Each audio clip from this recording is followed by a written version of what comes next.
El arte permite extrapolar los sentimientos de un artista que da vida a una obra. Sin embargo, al momento de exponerla, florecen múltiples interpretaciones. Esto se debe a que quien observa exterioriza sus propias emociones y se sumerge en un cosmos ajeno, haciendo suyo lo que tiene ante sus ojos. Cada pincelada sobre el lienzo es el comienzo y el fin de un universo. Un cuerpo divaga por el éter como una tabula rasa hasta encontrar el sitio donde poder germinar, y en tanto espera florecer, yace inerte en una tumba.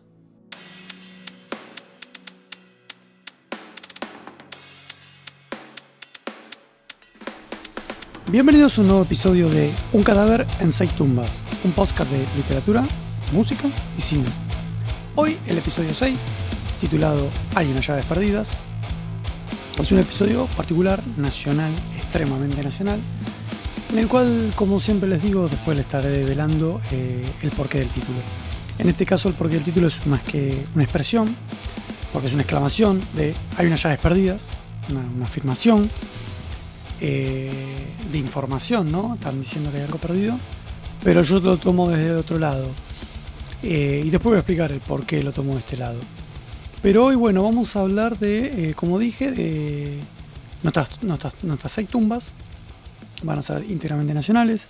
En nuestro primer segmento, el de literatura, estaremos hablando de Bizarre Trip, de Marcelo Neira, una novela, no sé si decir pornográfica, porque por más que tenga cosas de pornográfica, yo la pondría al lado, tampoco es Splatterpunk, es media rara. Pero bueno, ya vamos a ahondar un poquito en esta novela de Marcelo Neira, escritor español, hijo de puta que soy, escritor mendocino, la verdad que un capo que también lleva adelante un podcast, el cual apoya a todos los escritores de la movida. Y nada, por otro lado vamos a hablar de Kryptonita, de Leonardo Oyola, un escritor ya conocido.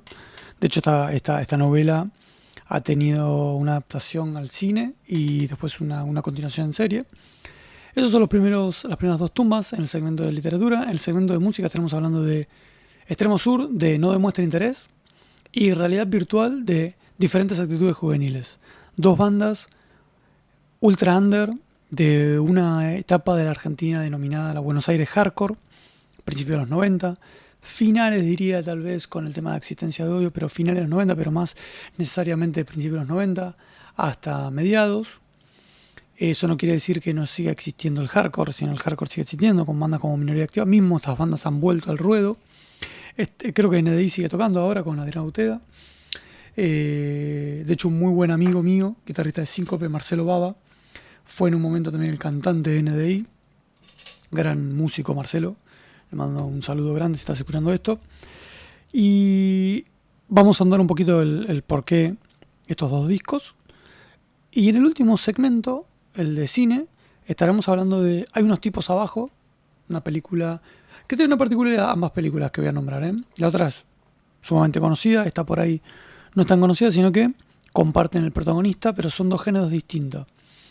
Bueno, una es, como dije recién, Hay unos tipos abajo.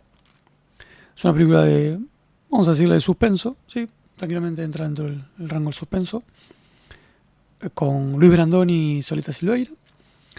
Y por el otro lado, yo creo que ya es un clásico argentino, más clásico que El Asado, o al mismo nivel que El Asado. Estamos hablando de Esperando la carroza.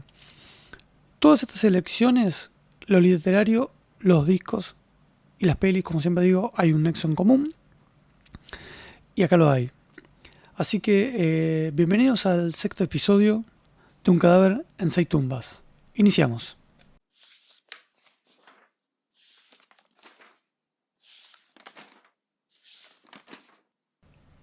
Bueno, damos comienzo al primer segmento de este programa. Estamos hablando de la literatura.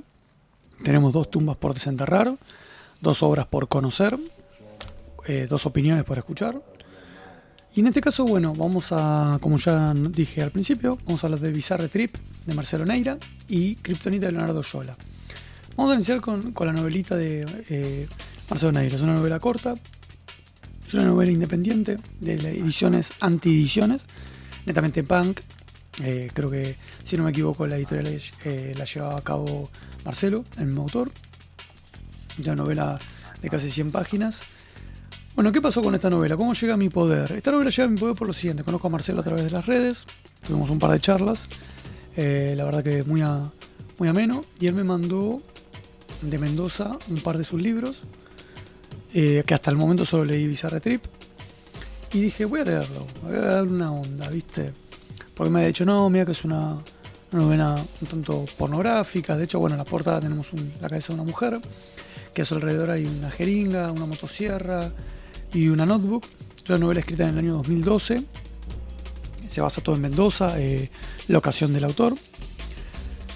Y nada, la verdad que cuando empecé a leer dije, la concha de su madre. A mí me rompe un toque las pelotas el tema de lo pornográfico. Sobre todo, por eso ahí está mi rechazo un poquito hacia el splatterpunk. Pero con el correr de las páginas, en realidad, me fui a encontrar una novela un poquito más profunda.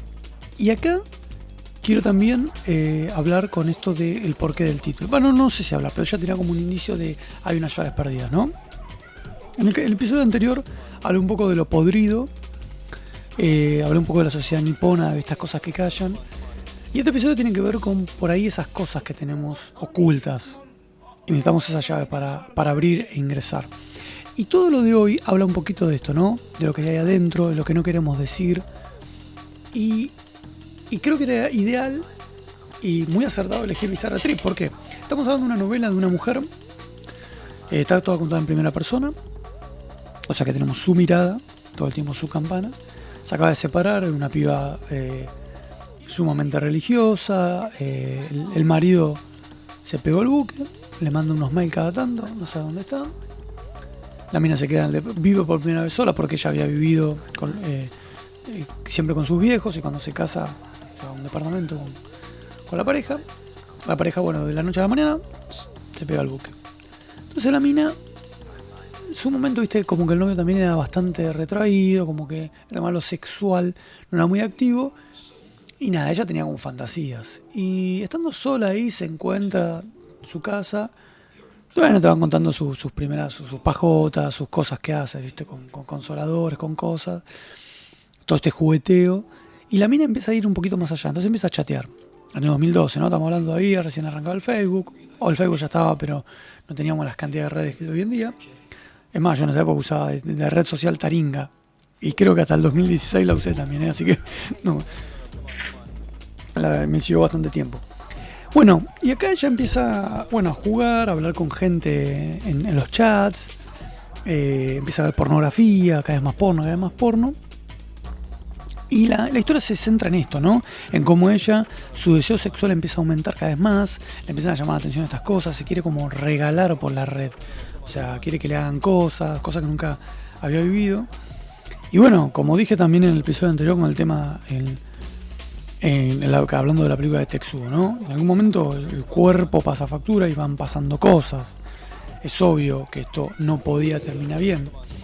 Y a medida que se va desarrollando la historia, fue donde me fue atrapando, ¿no? Primero con capítulos muy cortos, en donde te va contando cómo esta mujer tiene cada vez más deseos sexuales, hasta que conoce a alguien por internet, una otra mujer.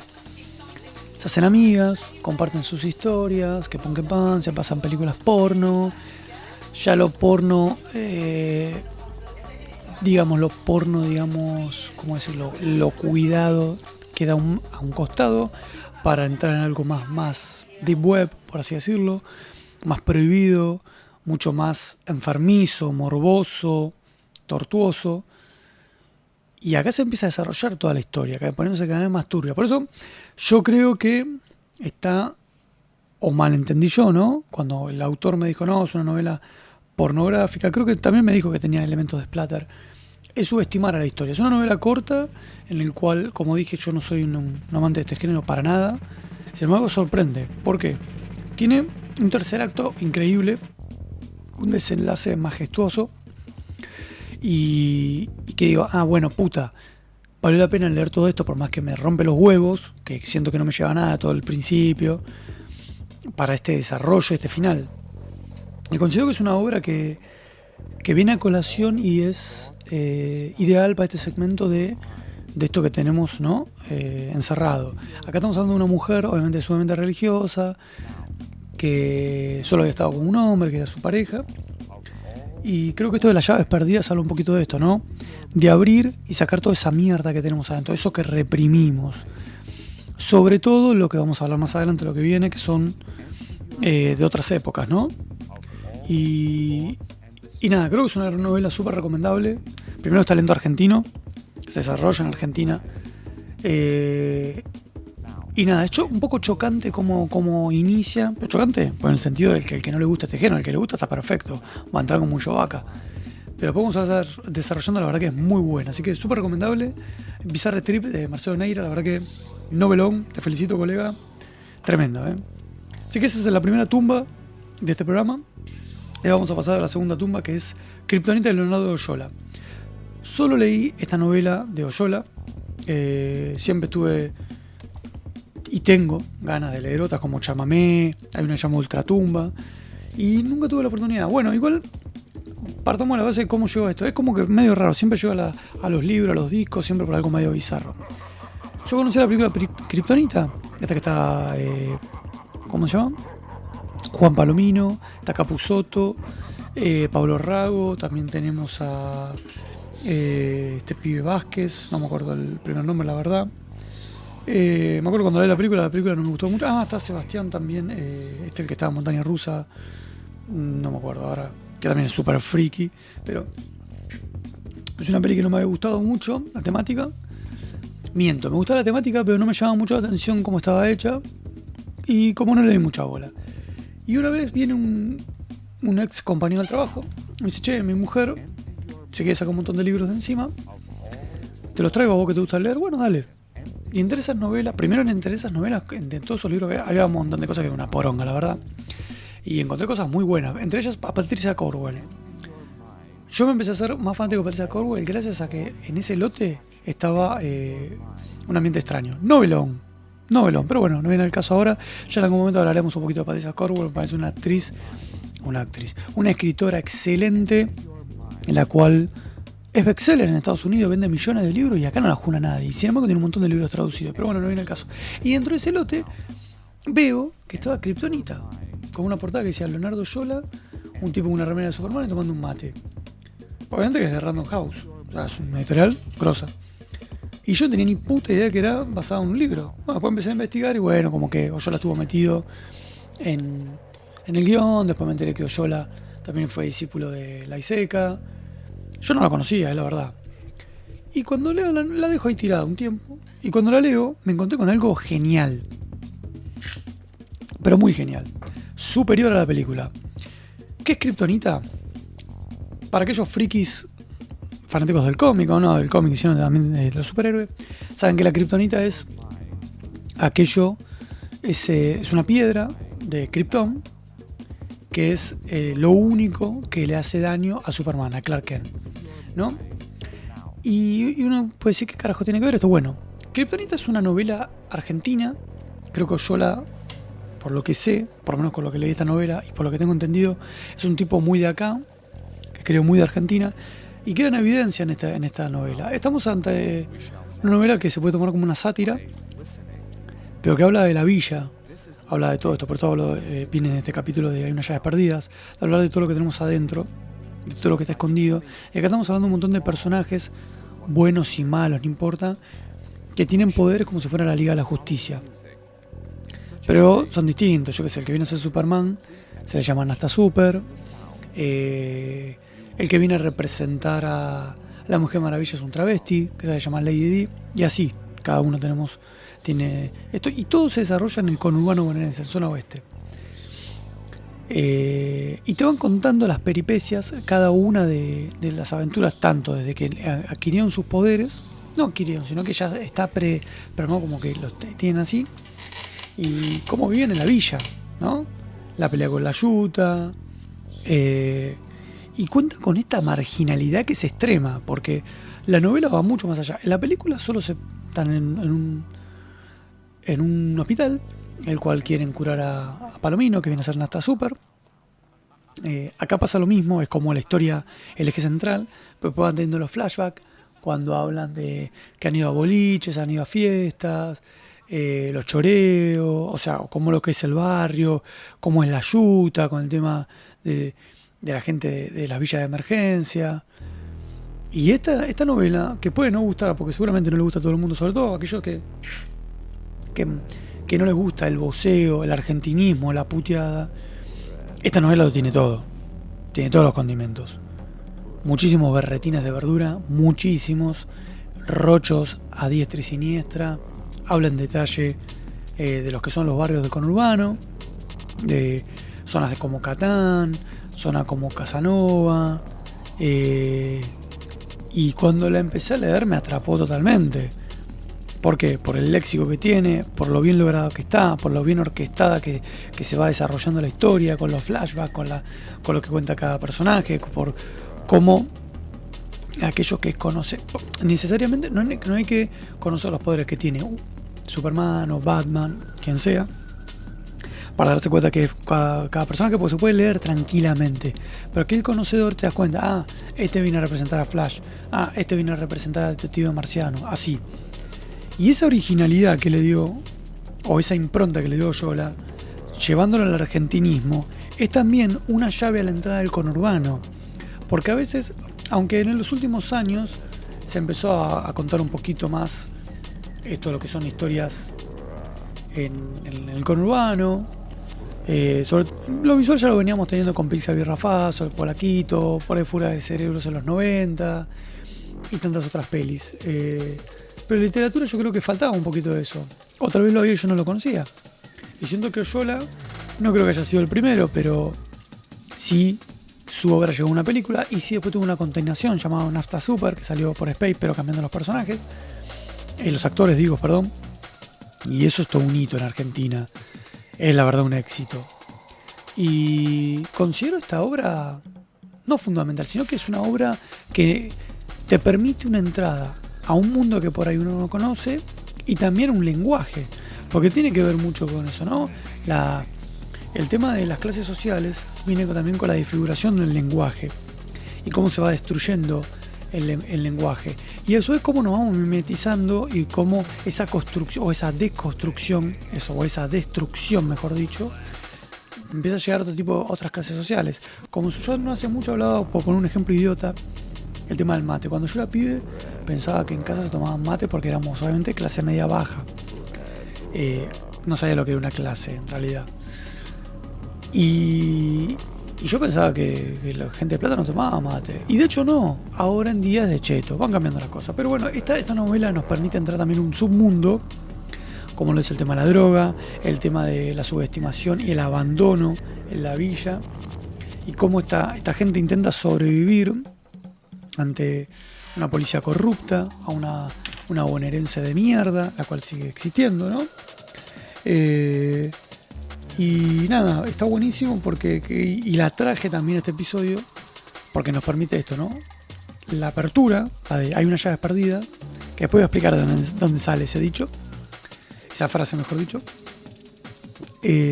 Entrar a este submundo, ¿no? Que no es un submundo, es real, es palpable, es a 10 minutos de Capital Federal, y que a veces los medios de comunicación, obviamente con esta puja de la política de derecha izquierda, quien sea, se cuentan historias de un lado y no del otro.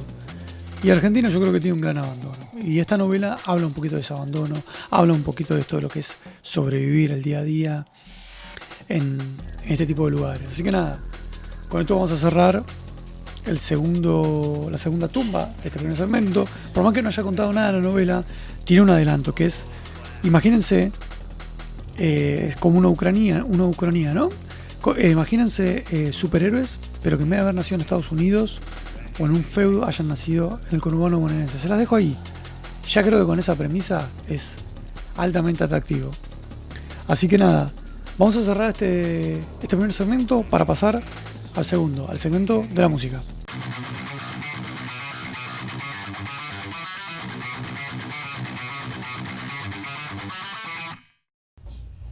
Y bien, damos comienzo a este segundo segmento de Un cadáver en 6 tumbas.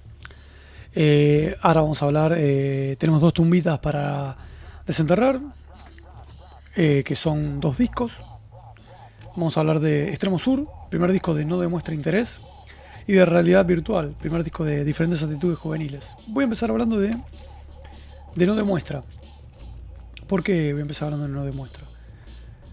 Yo llego a NDI, creo que lo nombré al principio, conozco a los chicos de Síncope, con 13 años, gracias a un amigo llamado Germán Grispo, gran baterista, gran artista, panadero y ferretero.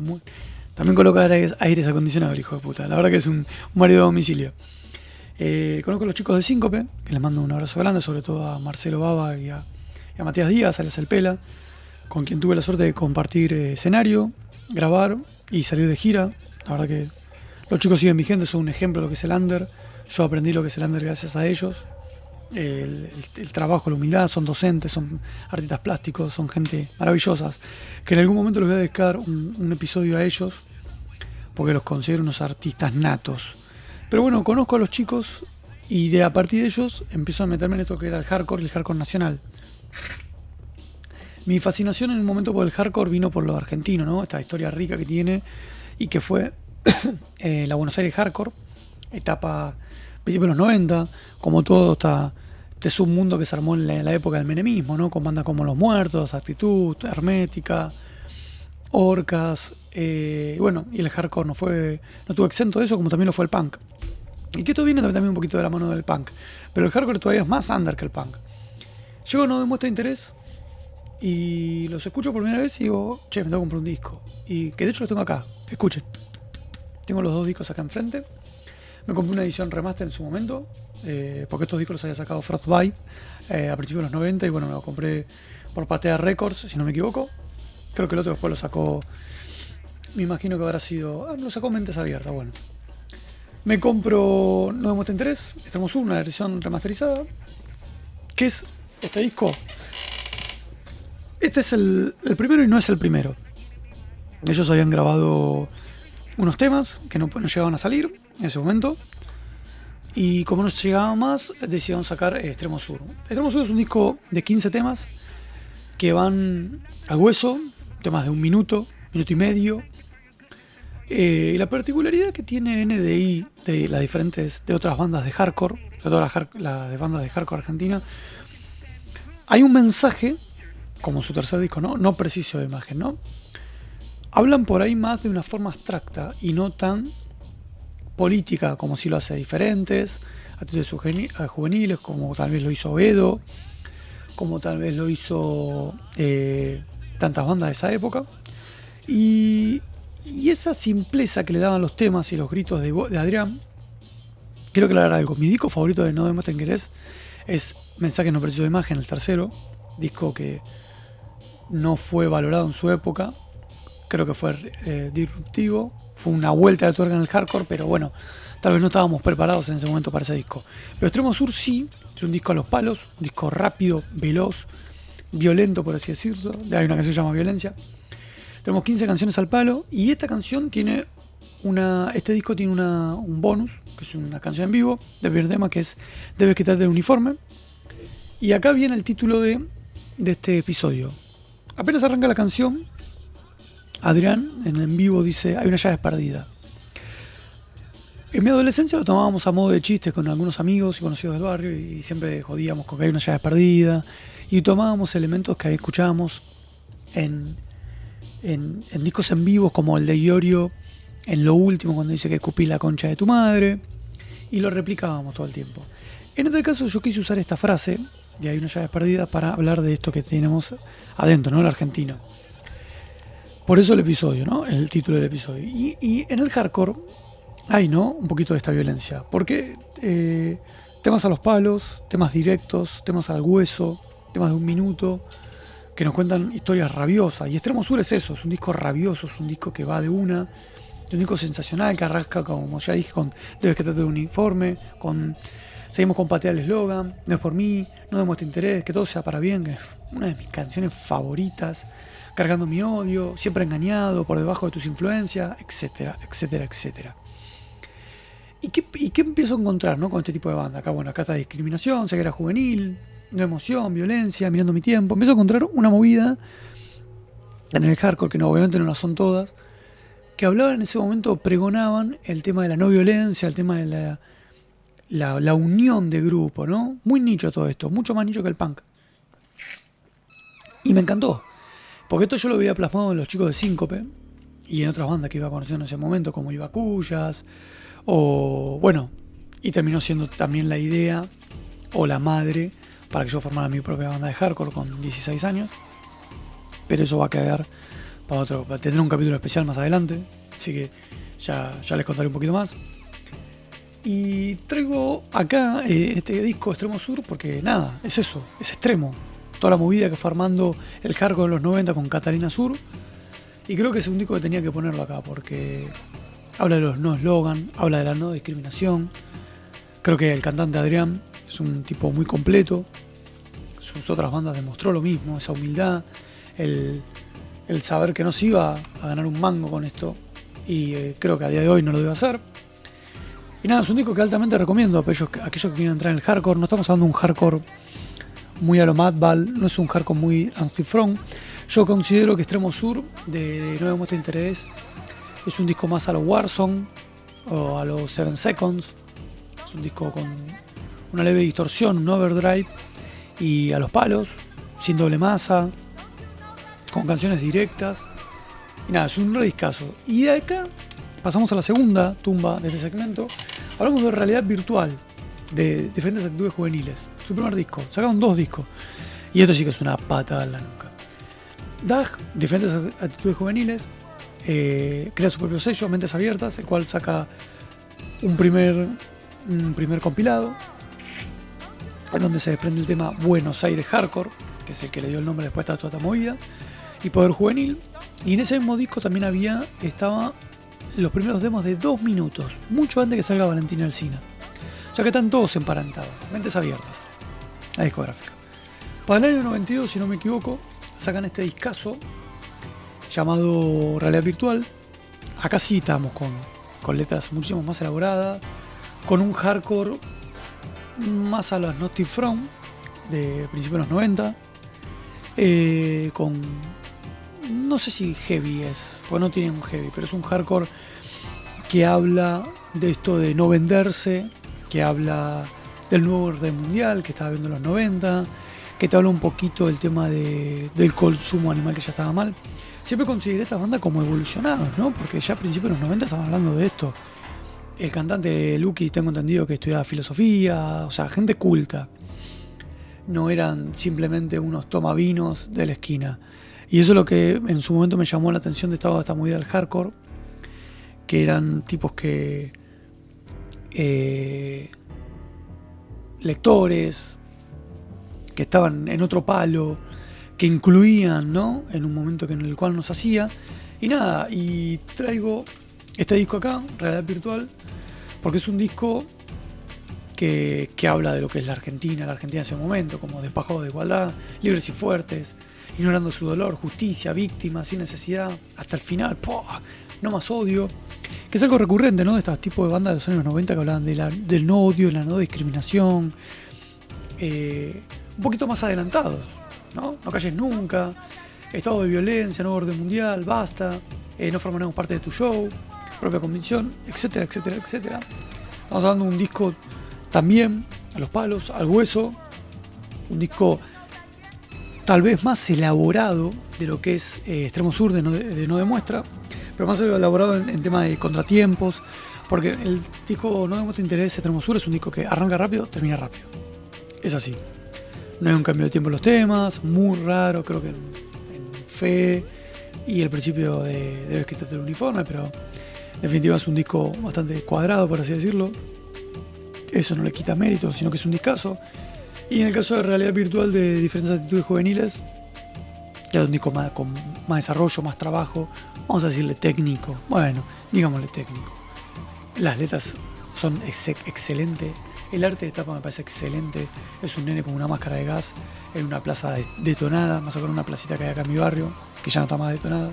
La urbanización Así que son dos bandas para rememorar la Buenos Aires hardcore de los 90. Son dos bandas para que nos cuentan un poco de esa Argentina que veníamos del último golpe militar, que veníamos de una guerra, que teníamos el comienzo de la democracia, que venía el neoliberalismo del menemismo, de que continuábamos una crisis y todo lo que sabemos de Argentina. Y son dos discos que nos hablan de lo que está dentro, que son ideales para este programa llamado, para este episodio llamado Hay unas llaves perdidas. Y con esto le damos cierre a la cuarta tumba, las dos de este segundo segmento. Hablamos de Extremo Sur, de No demuestra interés, y realidad virtual de DAG. Ahora le damos pie a nuestro último segmento, el segmento del cine.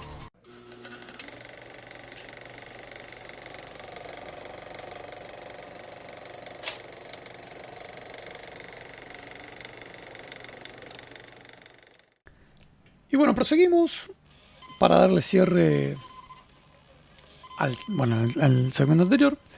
Iniciamos el último segmento, el segmento de cine. Tenemos dos tumbas para desenterrar para que termine el episodio. Y hoy vamos a hablar de dos películas clásicas, una más que otra. Hay unos tipos abajo y Esperando la carroza. Que por ahí el nexo en común entre ambas películas, el tema de que, al margen de que sea nacional, se estrenaron en el año 85 las dos. Y bueno, tenemos a Luis Brandoni como protagonista en ambas, pero con dos focos totalmente distintos. Primero vamos a hablar de Hay unos tipos abajo y después Esperando la carroza, pues es una película que ya todos conocemos.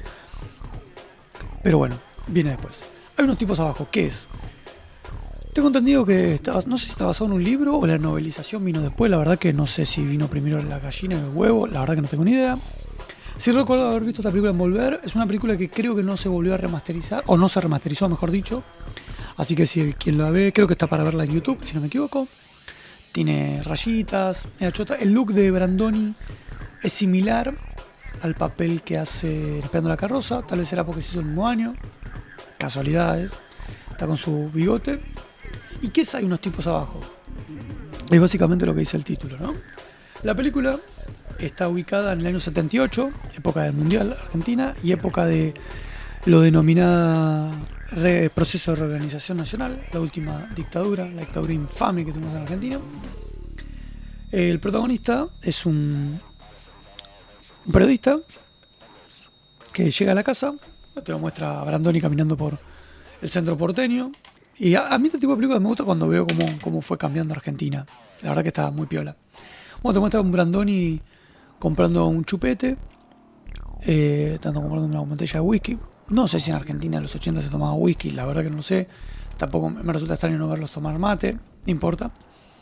Tenemos este Brandoni que llega a la casa y cuando llega la vecina le dice como que había un auto abajo. Y él se preocupa, ¿cómo que hay un auto? Le dice, sí, hay un auto. Y él mira.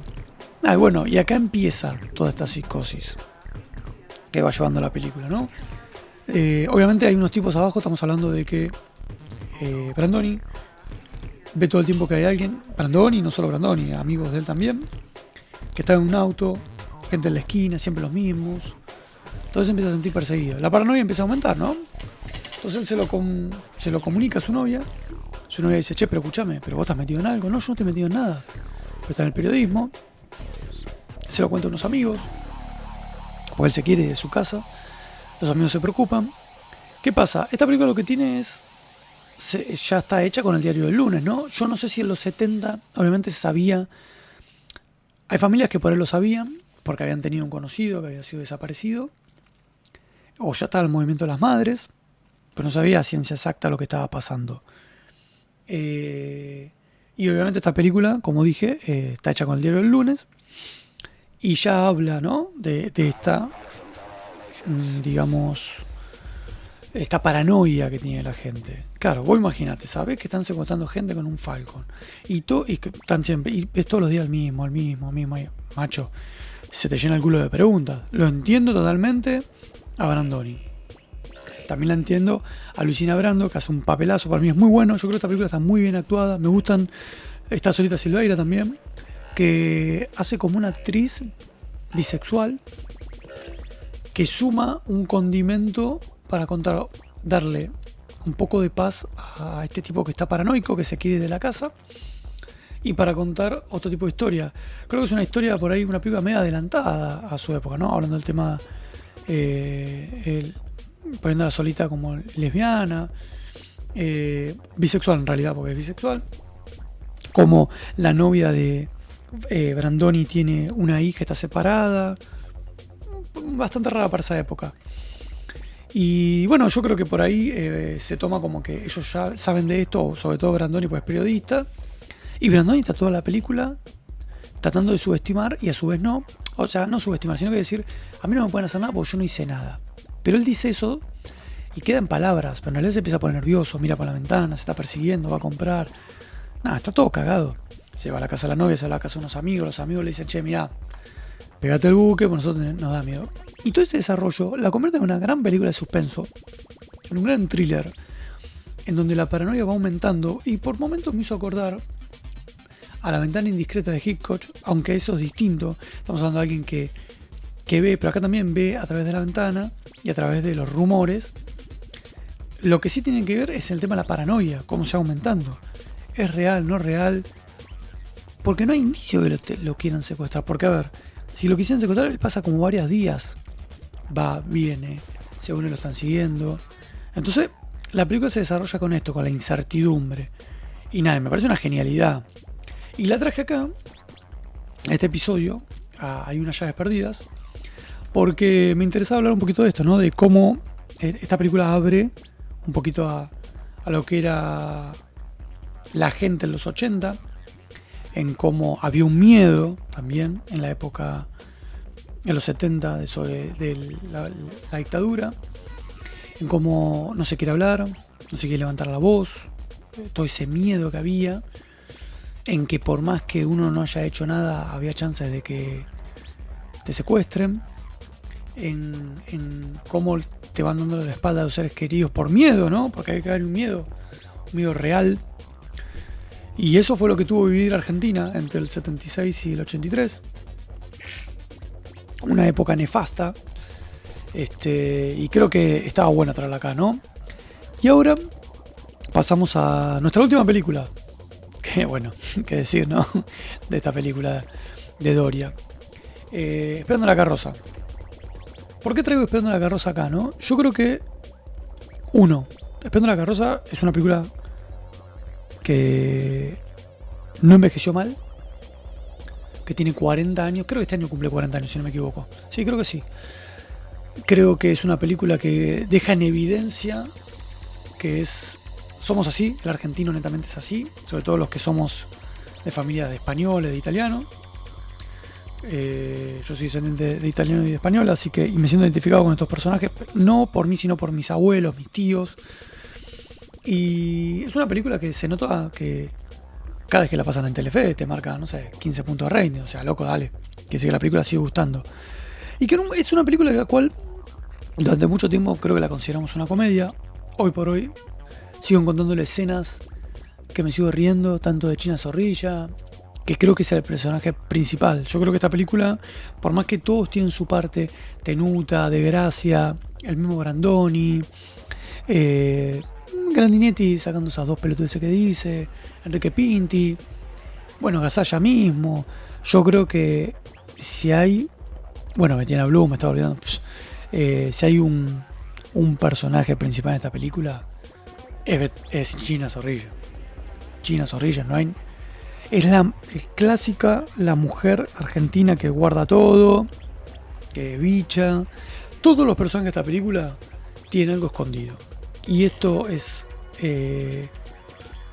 la llave que abre al argentinismo. Yo creo que netamente esta película cuenta cómo es el argentino. Es una película de la cual nos hemos reído y nos seguiremos riendo, pero que si nos sentamos y ponemos pausa, no es una comedia, es una tragicomedia. En los 80, cuando se estrenó esta película, la gente salía del cine disgustada, no le había gustado, decían que era una película muy gritada, que no era nada real, como que la gente no era así, y estaban siendo caretas, porque el argentino es así.